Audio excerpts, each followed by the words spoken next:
কোচবিহার পঞ্চানন বর্মা বিশ্ববিদ্যালয়ের নিজস্ব YouTube channel.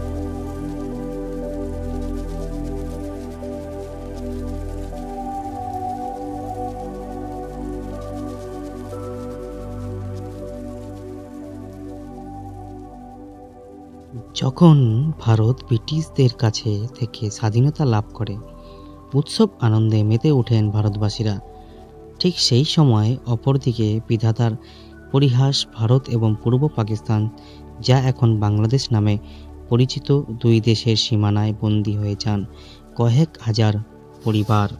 পশ্চিমবঙ্গের রাজ্যের কোচবিহার জেলার ভারত বাংলাদেশ মাঝে জমির কিছু অমীমাংসিত টুকরো থেকে যায়, যা ছিট মহল নামে পরিচিত ছিল। যদিও এই ছিট মহল কিভাবে তৈরি হয়েছিল তা নিয়ে বিভিন্ন ধরনের মতভেদ রয়েছে।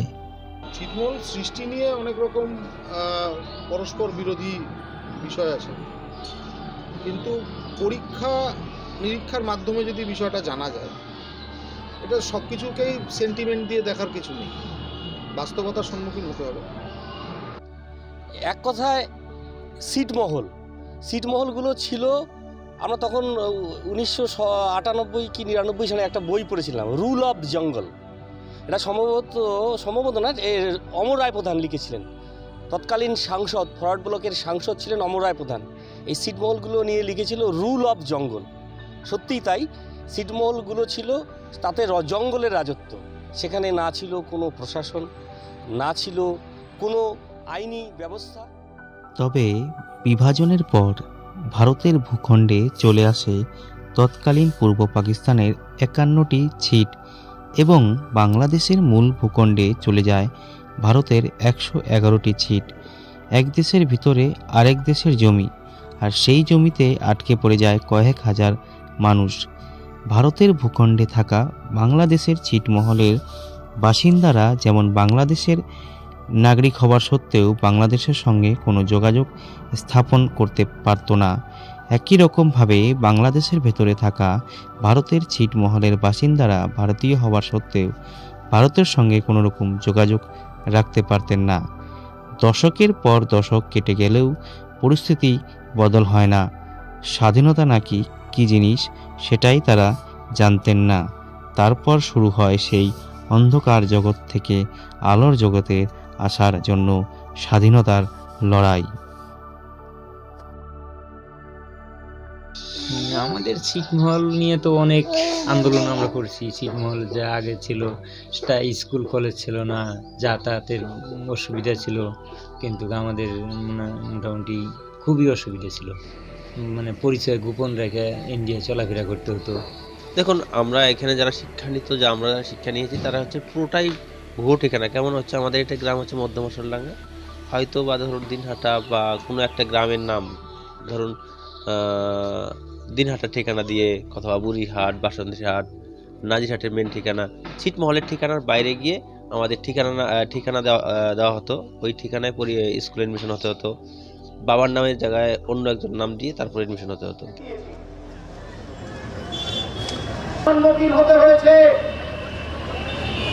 যে যদি ওই পাশের ছিটমহল থেকে মানুষেরা আসে, জায়গাটা কোথা থেকে পাবো?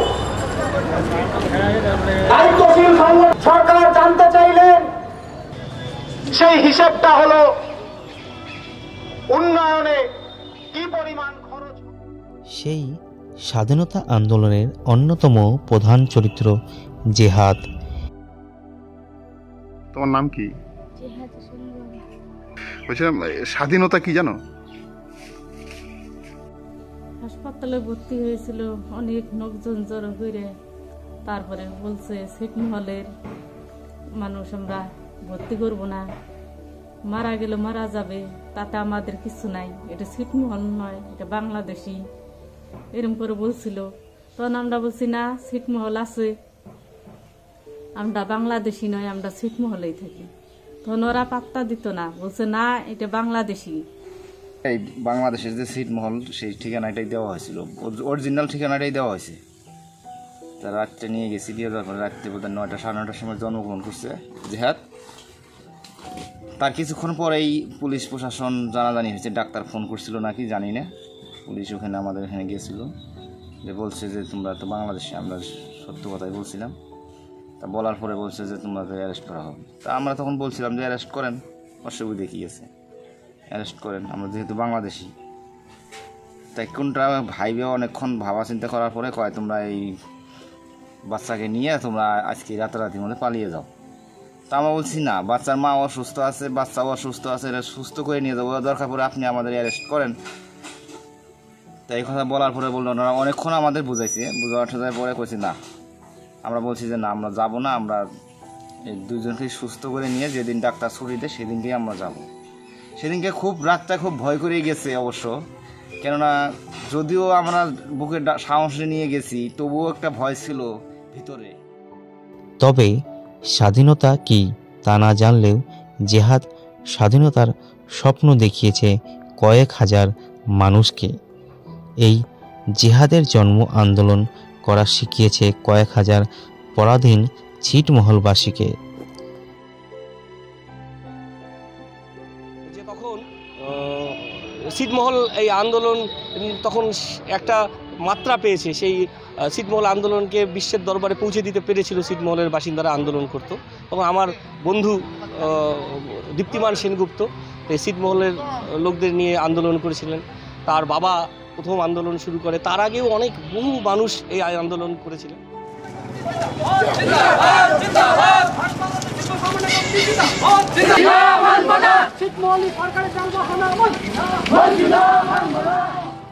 অবশেষে কেন্দ্র এবং রাজ্য সরকার বাংলাদেশের সঙ্গে ছিটমহলের বিনিময় সম্মতি প্রকাশ করেন। ভারত ও বাংলাদেশের মধ্যে ছিটমহল হস্তান্তরণ চূড়ান্ত হয়ে যাবার পর উৎসবে মেতে ওঠেন ছিটমহলবাসীরা। ঢোল নাগারার সঙ্গে অকাল আবির খেলায় মাতেন তারা।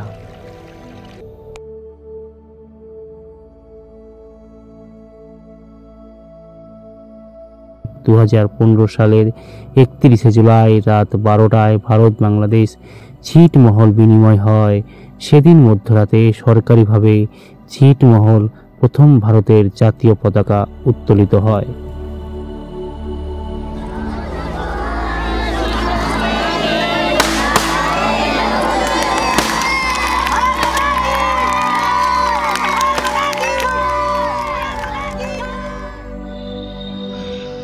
বিষয়টা হচ্ছে যে এবার 2015 সালে লাস্ট যেটা সার্ভে হলো সেটা হলো 6 জুলাই থেকে 17 জুলাই কে কোন পাশে যাবে, তো না 16 জুলাই। তো তারপরে তো আলটিমেটলি এখান থেকে কেউ গেলই না, যাওয়ার কথাও ছিল না।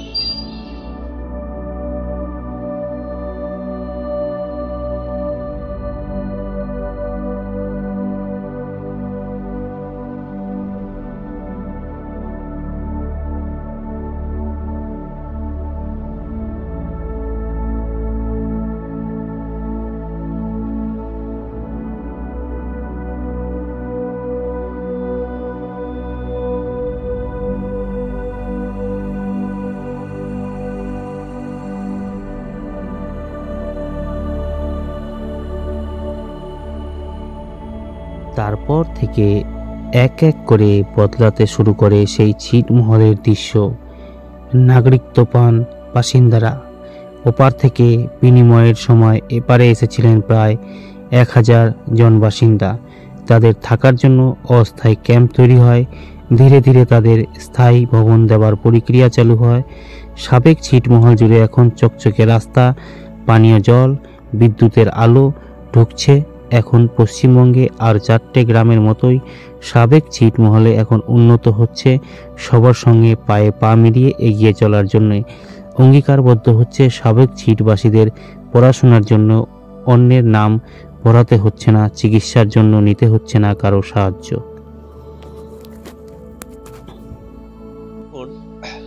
এখন যে স্কুলে এডমিশন হতে হয়, স্কুলে এডমিশন হতে গেলেও কিন্তু আর সমস্যা নেই, কারণ নিজের গ্রামের নাম দিয়ে, নিজের ঠিকানা দিয়ে, সবকিছু ঠিকানা দিয়ে এডমিশন হতে পারে সবাই।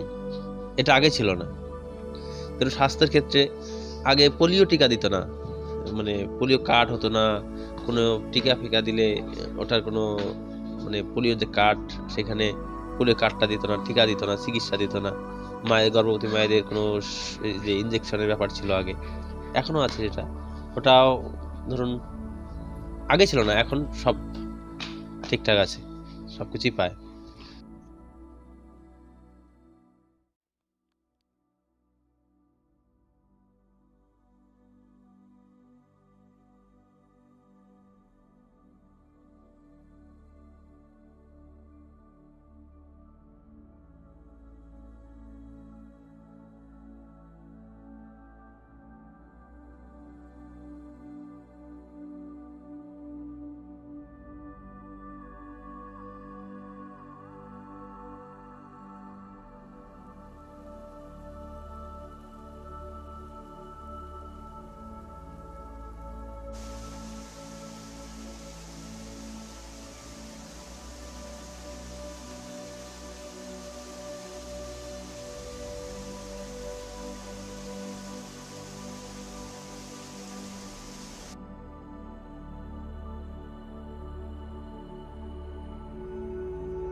বিশাল এম্পোরিয়াম, এই প্রথম কোচবিহারে আমাদের এখানে পাওয়া যাবে রিমুভাল ফ্লোরিং।